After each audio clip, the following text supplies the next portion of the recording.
So, I've been playing a lot of Kingdom Come Deliverance since it came out on Tuesday. You and so many others have been playing it. I can't decide if it's a good video game. Well, it's a good video game. I can't decide if it's I don't know. It's weird. It's flawed in so many ways, but goddamn, it is a lot of fun. I mean, is it a Bethesda flawed, or is it a normal flawed? I haven't come across any game-breaking bugs, but I've also struggled getting up and down stairs, so it's got that not going for it. There's a lot of, like, honestly, if they were taking, like, another 3 months and just polished the game, I think it would be fantastic. As it is, it's good.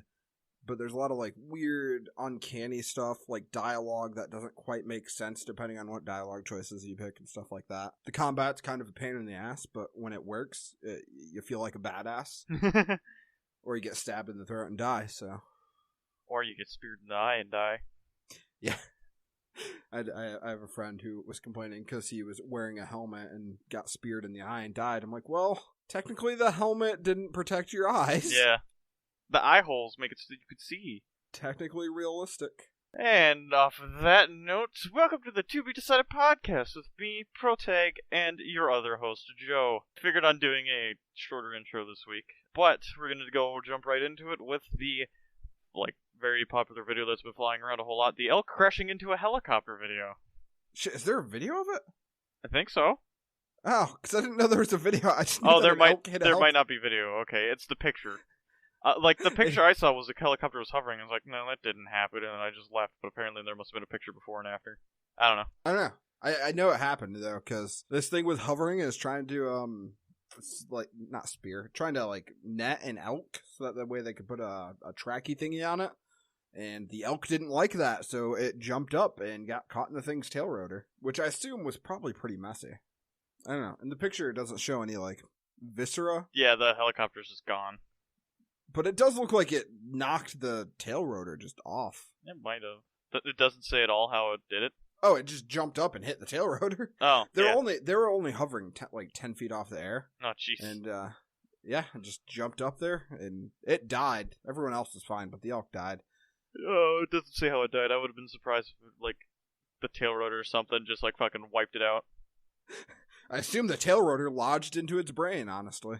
So that thing's got to be going, what, 600-700 RPM? Not 600-700, fast. 6,000-7,000 RPM. Fast as fuck. Yeah, that's not something you want to get hit with. But that brings about potential new age of anti-aircraft weapon, so. Launch elk at planes and helicopters. Anti-aircraft elk. I mean, it would be effective. You just start launching elk out of cannons at aircraft. Oh my god. It's like when Mythbusters built that goose cannon. Oh yeah, and they had to do Frozen versus Thawed or something. I remember, yeah, something like that. But I think that's something airlines actually, not airlines, but Boeing and stuff actually does. Is they just take a big cannon and shoot shit at windshields to make sure that they hold up under bird strikes and stuff. Turns out if you fly through the air at 600 miles an hour and things hit to you, it's not good. I mean, anything that's flying at you pretty damn fast is you don't want to get hit by. No. There's a video on Reddit, I think today, of on just the aviation subreddit, and it was I don't know what was going on, but it was on a 747, and the engine was just shaking on the side of the plane, and somebody was just filming it out from their seat. That would not be okay with me. That's not supposed to do that. Guys, I think it's broken. So there was a thing that someone actually shared with me recently. It was something to do with helicopters, where they land and the air fucks with their rotors and shit. So when they land, the helicopter will start violently shaking. So what you have to do is you just have to take off again and land again. So there was some show that in an intro the helicopter was coming in to land on a rooftop. I think it was a medical helicopter or something. And it starts doing that and it takes off before everyone got out of the helicopter. But they kept it in the show. And people didn't realize it, the actors didn't realize it, so they kind of just kept doing what they were doing. It was weird. Huh. What if it was MASH? No, it wasn't MASH. This was a normal helicopter in a normal fucking city. Because I know, I watched a lot of MASH when I was in college, which was 4 years ago, so not a long time ago, surprisingly. MASH was great. But I noticed, because I just binged it on Netflix when I was at my dorm, but I noticed, as they added and removed characters, they'd have to, cut the intro up a lot, and it just didn't look good after a while. You had Suicide and Painless, and then like 30 cuts to hide the fact that the people that started the show aren't on the show anymore. And MASH is a good show. it's a fantastic show. I remember, because I work for a hospital company, but I remember a couple years ago, fucking helicopter was trying to land on one of our hospitals downtown, which is a big tower. Yeah. And I think they're landing on like the 13th floor of it, was where the helipad is. Misjudged it, clipped their rail, not their rail. What do you call the bottom bit there? Underbarrel? The rail part. Is it called the skids? Okay, there you go. Yeah, they caught their skids on the side of the building, and that was not good. As you can imagine, a helicopter crashing into a kid's hospital, not a good thing. No! I know it didn't, like, hurt anybody in the hospital. I don't know if the crew was alright or not. I don't remember. I was not very old when it happened, but it was a good time. Not really. I wasn't there. I was gonna say. I wasn't there. I don't know. It happened. We'll say that. It happened. It happened. Quote unquote. Speaking of other things that are happening, that's the best transition ever. You can use that no matter what. I mean, yeah. French developer Eugen Systems, which is the nerdiest name ever, basically half their workforce has just gone on strike. Eugen has made games like Time of Conflict. Never heard of it. It's from 2000. They so fucking made... No, wait. World in Conflict came out after that. Never mind. I'm not gonna say it. The Gladiators Galactic Circus games, that came out in 2002. 2 active war games, 2005, 2006. I think their first big hit, Ruse, came out in 2010. All the war game games, European Escalation, Airland Battle, and Red Dragon, came out over a period of a couple of years. Active Aggression, which I don't think did very well, because I don't know anybody that owns it. And then Steel Division, which you bought me for Christmas. And that we haven't touched at all. I've straight up played that game more with other people than I have with you. I didn't even know you played it out, even when I wasn't around. Wargame, when I got Wargame, Red Dragon, it was the first time I'd ever dealt with crates, or keys. No, it was the keys for TF2. Yeah. This was way back when we were still running an Arma community, and I think it might have been before you were there, but maybe not. But anyway, this dude was in the Arma community, and Wargame Red Dragon had just come out. He was just taking like $10 worth of TF2 keys, and then getting people copies of Wargame Red Dragon somehow. We didn't ask questions, but we all got Wargame Red Dragon. So. Yeah, don't need to ask. You're all just getting Wargame Red Dragon for super cheap. Yeah, it's not a problem to me. Maybe that's why they can't afford to pay their employees minimum wage. So yeah, their employees are going on strike as of Valentine's Day. 21 of their 44 employees have gone on strike, so about half their workforce. They've been in negotiations with Eugen for 15 months. Discussing serious violation rights, quote-unquote, with their management. Some of the alleged violations include a failure to pay overtime and not paying minimum wage, ignoring contract clauses, and there have been these weird, like, and we'll address it a little bit later, but these pay cuts, I guess. But it's like a developer that had several years of job experience and was an engineer. They reclassified him as a technician, which obviously comes with a huge cut in pay and a bunch of stuff like that. So, that's all their violations. That's the French game industry, whatever their union is. Yeah, has gone on strike. So are they doing it just because their union wants to do it, or? Well, no, just it's not like all the French game makers are on strike. It's just that all those people are members of the union, and they have gone on strike with the backing of the French union. But it's only those 21 developers from Eugen. Gotcha. So yeah, what do you think about that? I haven't looked too much into it. All I just know is of all the memes going on the Wargame subreddit, pretty much because they don't care. They just want their game like back or made at least good. Because they left it in a bad state, and most players agree on that one. The Wargame subreddit is a weird place. It really I've never is. Been there. But yeah, they're really more the other side of them saying, "Hey, we get why you're doing it, but how did that one person word it?" I just kept reading through them. I can't remember. It's like, we know you're doing this and stuff, but you just got to think, if you do this, your jobs are probably going to get replaced by interns. I mean, replacing half of your workforce at any given point is not an easy thing to do. It's probably cheaper for Eugen to negotiate. The thing is, they're backed by a union. So if Eugen says, fuck it, we're replacing you with a bunch of kids right at college. One, they're losing a huge amount of experience on all of their existing games. It's going to make it much harder to support and update their games, release DLC and such. It also means that union members of the whatever their union is, I forget what it's called. It doesn't translate very well. But union members aren't going to work for them at all.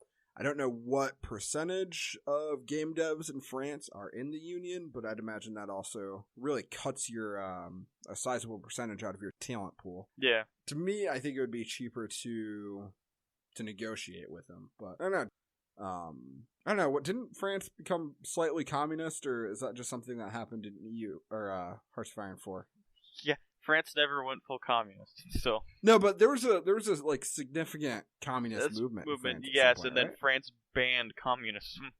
Ah, well then why do they have unions? It's a joke. When humans first started coming around in the U.S., people were calling them socialist ideals, shit like that. I don't actually think that unions are communism, but unions are probably generally a good thing. The way you worded that was horrible. I mean, not always. I mean, you got like the unions that are backed by the mafia and shit. That's probably not good. You know, like the 40s and 50s when the mafia would show up and break your kneecaps if you were a scab. Yeah. Anyway, Eugene has decided not to break kneecaps. Posted a response on their Twitter. So I had to translate this from French.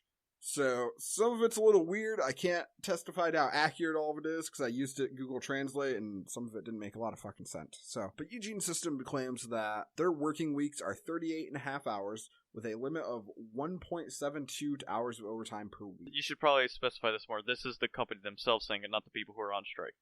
Yes, this is Eugene's official response to the strike. It sounds like so far they haven't tried to negotiate at all, so don't know how that's going to work out for them. But the last statement I read from the union said that they hadn't reached out, and they basically rebuted everything that comes in the following statement. So, but they clarify that work weeks are 38.5 hours with a limit of 1.72 hours of overtime, so about 40 hours total.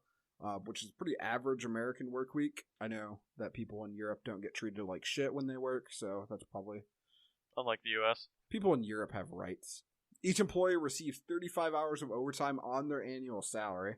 So I assume that means until you work 35 hours total overtime, you don't get paid overtime, which kind of makes sense. I don't know that I would like that, but it at least makes sense to me. So now this is kind of something weird, but France has these things called RTT days, or reduction of working time. Again, doesn't translate quite perfectly. Each employee gets basically one paid day off a month to do whatever the fuck they want. Later down in the letter, they admit that, so one of the complaints from the developers is that they weren't getting paid, basically. They admit that payroll was sent out late in January due to some complications, but each employee received some sort of letter explaining this. They just deny the fact that they aren't paying minimum wage, and they found an error on 2 employees' payrolls that will be corrected. I'm not sure if that references the developer that was just all of a sudden a technician or whatever. It's not really clear what they're talking about there, or if that's even related to the strike. That could just be entirely tangential. But they also claim that they have no crunch culture at Eugene. So, what crunch culture is the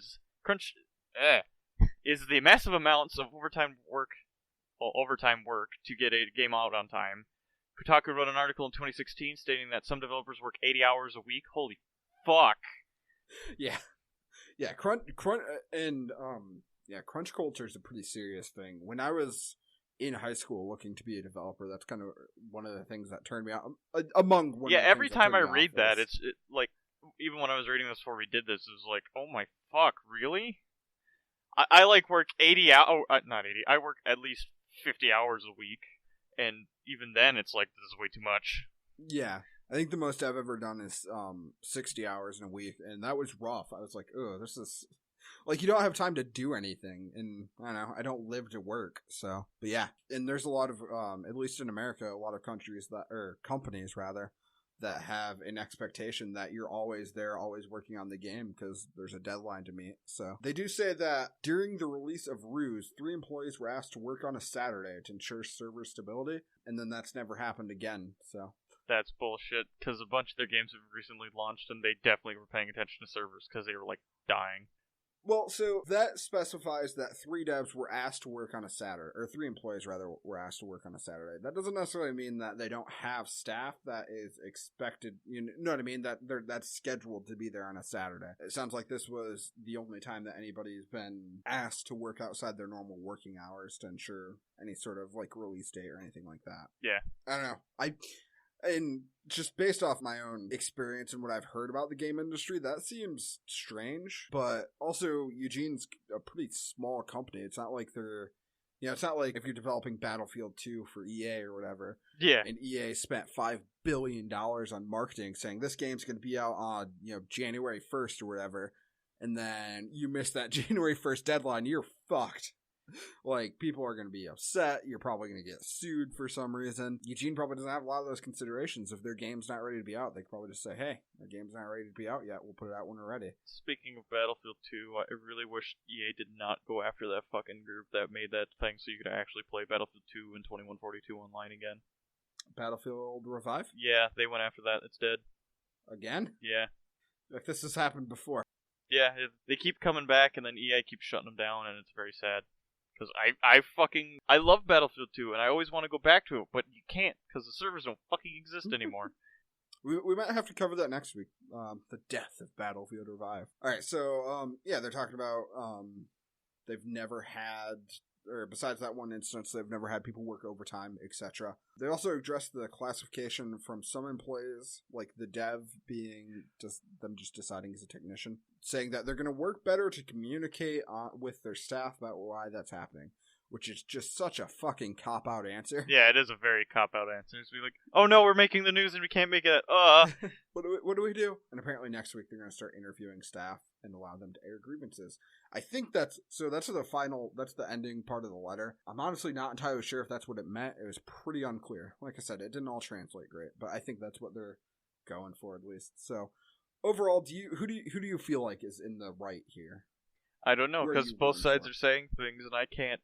I don't know, because I haven't followed them very well. I don't know if either side is saying the right thing, if they're telling the truth or not.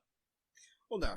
I mean, you'll never know who's telling the truth. I mean, I'm for the workers. The communists win. I mean, what?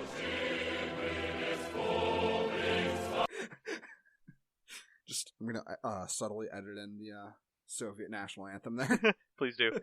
I mean, I think I probably agree with you. I would side with the workers. That's gonna come back to bite me one day. Red Scare 2.0. I mean, because half of your workforce doesn't decide to go on strike lightly. Like, nobody's, like, if I would just try to get half of my team at work to go on strike for some reason, they'd be like, what the fuck is wrong with you? And it's just not, that's just not something that 21 people are like, you know what, we're gonna go on strike just to, fuck it, see if we can get a better deal. You're ultimately, like, putting your job at risk, putting your family at risk, and I don't think that's something that people do lightly. With these employees, too, I don't know if they've really made any other games other than RTSs, so I don't think they could really go out there and, like, be like, hey, we're looking for a job, and, most people probably won't take them because all they have for a background is RTS games. I don't know how much that applies in the game dev industry, honestly. Probably a bit. Because, I mean, yeah, that's a little bit, but a lot of those skills will be universal, especially if you're just doing development. If you're doing design, that might be a little different, because design is, laying out levels and game mechanics and stuff like that. But if you're just sitting there writing code, that's going to all be pretty universal, I would think. Yeah. I don't know. What are your closing thoughts on this? Well, same as the Wargaming subreddit. Fucking fix Red Dragon. That's the only thing to take away from this. Yeah, fix Red Dragon. I don't know, just kind of thinking, like, what does this mean for me directly? Probably not a whole lot. Honestly, I have a pretty decent chunk of Eugene's catalog. I have all of everything they made after Ruse, with the exception of Active Aggression, so half of the games they've made I own. But I don't play them very often. I mean, I've put well over 100 hours into Wargame Red Dragon, but as long as they don't take the servers down, that doesn't affect me a whole lot. Overall, this is shit that happens. It kind of sucks for these people because they're getting screwed over, but if you want to look at some really egregious examples of employees being abused, you should look at, like, any high stress industry that works under deadlines in America, because people in like game devs, and I assume the movie industry, a lot of finance industries are treated like shit. Like you're expected to live at work and not do anything outside of that, which is make us money. Yeah, make us money. You are a cog in the machine, and anything that you do that does not benefit us directly is a strike against you. So, and I've worked for companies like that before. It's awful. You hate it. You end up just hating your life. Like at a previous job, sometimes I would be so depressed in the morning that I could not stomach going to work that day. Like, I just couldn't fucking stand the idea of going and sitting at my desk and working at this company that I didn't like, and that treated me like shit. So, that's cool. Yeah. Now I work at a place where they give us Legos, so. Wait, seriously? Oh yeah, we get Legos. It's cool. Nice. We get Legos.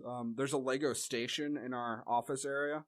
If you need a minute to relax, you can just go build Legos. Actually, something. Oh my Jesus! This is legitimately something they're implementing across the entire IT department, but they're adding like board game areas for Settlers of Catan and Battleship. So if people are feeling stressed, feeling down, go play around a Battleship and relax for a minute, and then go back to work. So I've never played Settlers of Catan. Neither have I. I've been hearing good things about it. I guess I don't know. People like it. It seems like Civ 5. It seems like a good way to screw over your friends, but I don't know. I think that's a game that like takes I mean, you can play around a Battleship in 10-15 minutes if you're quick about it. But I feel like Settlers of Catan, that takes a couple hours. I don't know. I've never played it, but I'd assume that's not like a quick game. You know what they need? I should send an email about this. I should petition somebody when I get to work tomorrow. Sorry. Oh, Jesus. That is the worst game to have there. Oh, no. Sorry is definitely the best game. Or like Clue or some shit. I just want to work at a place where I get to play board games all day. How about that? Is that a job? Will somebody pay me to do that, please? I don't have a transition for this. So, Protag, what's happening with Snapchat? There's really no good transition for this one. So Snapchat decided to do, as far as I can tell, it was a design change that they changed on the app to where something was different or whatever. I don't know. I don't use Snapchat enough to know. All I know is I usually just send cat pictures to a group of people, so that's pretty much it. Speaking of which, I did that today. You did? Why don't you wear real pants? Why are you wearing pajama bottoms like a faggot? Because I didn't have to leave the house yet. I will have to leave earlier though, because I will have to go work out. But yeah, so trying to rethink words here. Yeah, so pretty much it was a design change that the stories page got changed. I don't know what that means. Yeah, so, alright, so you know how stories worked in Snapchat, right? Yeah. Yeah, so you'd like, instead of sending a Snapchat to a person, you'd send it to your story, and then people would go to the story page and see all the stories for their friends, and it's just a Snapchat. It's kind of dumb. But they've taken that whole page out. There also used to be a lot of fucking advertisements there, but they've taken that whole page out, and they've just merged it into, I guess, what you would call the inbox, just the page where you go to see things that are happening in Snapchat, like view your messages and whatnot. Yeah, that's what would... Yeah, okay, I guess. That's a way to do it. I don't know why people are mad about... I'm actually looking at my Snapchat right now, but I don't get why people are mad about it. So I don't either. If I go to where the stories page used to be, is there anything there? Nope, it's literally just blank. Although that might be my phone being dumb, but... see, here's the story of somebody's dog. About somebody's dog? Yep, it's just a picture of his dog. That's what he put in the story. Okay. Good for him. Oh, also apparently you can save Snapchat like the instant messages now, which is good, I guess. Okay. I don't know, I just got upset when I was like doing the instant messaging to someone, and then like I would like turn it off for a while and then go back later, and they sent me a message, and I completely forgot what the fuck we were talking about earlier, and it's just gone. I was like, okay. Or like, they'll send you a message, you'll look at it, close your phone because you're doing something else, and then you're like, oh, that message is just fucking gone now. Gone now, yeah. I will never know what they're talking about. Never again. The NSA knows, but I don't know. It's kind of sad when the NSA is more clued into the conversations you're part of than you are. But yeah, people are real pissed off about this. And I don't know. Maybe it's because I'm not such a social media person, but I don't know. I don't see the big deal. But 80% of all tweets, apparently, according to Likefolio, are negative regarding this update. Also, do you know what Likefolio is? No, I don't. It's neither do I. It's something that they just made up. Is that what you're saying? Maybe. No, it's some sort of like firm that analyzes tweets and Facebook messages to tell you stuff. Social data analysts is their official company title, but I don't know. I don't know. They have to find some interesting stuff. They need to work. Yeah. They need to work together with the Pornhub guys and just see what kind of correlations they can discover between Twitter and Pornhub. Yes. Wow! This picture of whatever celebrity got 3,000 likes in the past hour. Oh, in that same hour, Pornhub saw a 10% increase in traffic. For this same actor. Plot twist: the celebrity is Nicolas Cage. Oh Jesus! Oh God! Yeah, I don't know. That's what it is. Jesus. Other people, I guess, people are moving to Instagram. I also don't understand Instagram. Oh my God, Instagram! Oh no! I don't understand. I don't know. I don't get Instagram either. No. It's something to do with pictures. That's all I know. Yes. But you save them and you load them up. People don't. I don't know anymore. I'll make accounts on dating websites every so often, and then I'll delete them if I meet somebody or if I'm dating somebody or whatever. Yeah. But every time I go to make one, I'm like, I don't take a lot of pictures of myself. Because I have like 2 pictures to put on there, and I'm like, why do other people take pictures of themselves? I don't get that. At no point in my day-to-day life, I'm like, you know what? I should take a selfie to put on the internet because nobody gives a fuck and I don't give a fuck. So I don't like looking at myself either. So I'm like, even when I dress up nicely, like I was wearing a suit the other day, and never once did the thought cross my mind, wow, I look really nice today. I should send a picture to somebody about this. Yeah, I don't. No, I don't like myself to begin with, so I don't think other people would like me either. So fuck it. Do we need to bring a therapist on the show to talk about that? No, I don't need to talk to another one. The 3 you already have is good enough. The 3? How do you know? How do you know? Because I'm the NSA. It's the NSA. They've come to take us all. I don't know where I'm going. I'm just going to transition to the next thing. All right. So, for me, I have the scripted segment for this week. So I'm pretty much going to go off of why people think having a bigger thing in their game makes it better, even though it really doesn't. So the quote "bigger is better" comes to my mind, which and apparently to a lot of people who make video games. The success of PUBG has seemed to have brought that back. Maverick's Proving Grounds, which apparently is going to be another battle royale game, which is supposed to have a higher player count, maybe at least 400, or I went to their website and they're saying at least 1,000 concurrent players at a time. Take that as you will. I mean, EVE Online can do that, but they do it differently, so I don't know how exactly you'd be able to do that with like a first-person shooter. But many other game companies have tried to do the whole, we're going to make a large, let's say, open world, or large player count, or large whatever. Most people think that makes their games better. Most open world games are very, very, trying to figure out the right word here, they do it a lot. I was trying to find a better word for it, but a lot of open world games do it the most. Most of the time, it's just a large map that has just a lot of areas that just don't mean anything in it. Kind of like in Assassin's Creed, where a good chunk of maps are just pick-up areas, where you just go pick up a random thing to go complete, not even a side quest, but you just pick up 100 feathers or something to get an achievement, or whatever. It's an arbitrary thing to pretty much get you nothing, or gets you the right ending, or whatever. Most areas are never really thought out of, bland, copy and pasted, like GTA is kind of one of those things. Their map, yeah, it might be big, but what is there to do on the good chunk of the map? Nothing really.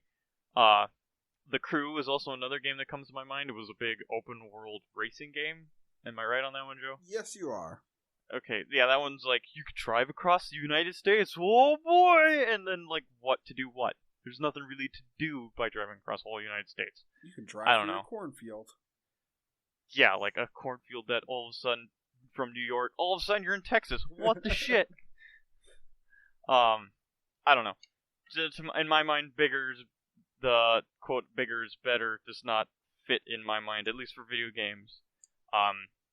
To me, it doesn't bring a whole lot more substance to the mix, where people just don't do that. So going back on what you said about EVE Online and having 1,000 players or whatever. Could you imagine if they make an FPS with time dilation? Oh my Jesus! Hey, everything is happening at a 10th. Oh, they could like say I'm playing Max Payne. Exactly. It could be like that. Oh fuck! There is a game that is basically Max Payne, but a multiplayer shooter, and it's free to play. You just dive around. And it's a good time. Fuck! What is that called? I don't remember, but it's in the Source engine. It's a great time. Yeah, I don't remember what the game is called, but yeah, it was pretty much. What was their pretty much cheesy movies of the '80s, action movies of the '80s was their big, basically big inspiration for it, and then like the Max Payne helped it with the diving and shooting shit. So the game is called Double Action Boogaloo. That's what it is, yeah. And I knew it took on some weird fucking name too. And on that actiony note, we're gonna wrap up the show for this evening. We have a new website. It looks different. There's stuff going on there, so check it out. tobedecidedpodcast.com. Also, as a reminder, if you are subscribed via SoundCloud, we will no longer be uploading to SoundCloud at the end of the month. So you'll need to update your RSS feed. Or if you're using the SoundCloud app, you'll need to get an podcasting app, Google Play Music, iTunes, etc., and plug our RSS feed in there to continue getting episodes of the show. We're also messing around with changing our format, stuff like that, as you may have noticed. Let us know what you think about that. You can tweet us at tobedecidedpodcast.com. You can also, I believe, leave comments on our website. So feel free to leave a comment there and tell us what you think. If you have any suggestions for topics, you can also suggest it via one of those two avenues. So thank you and have a good evening.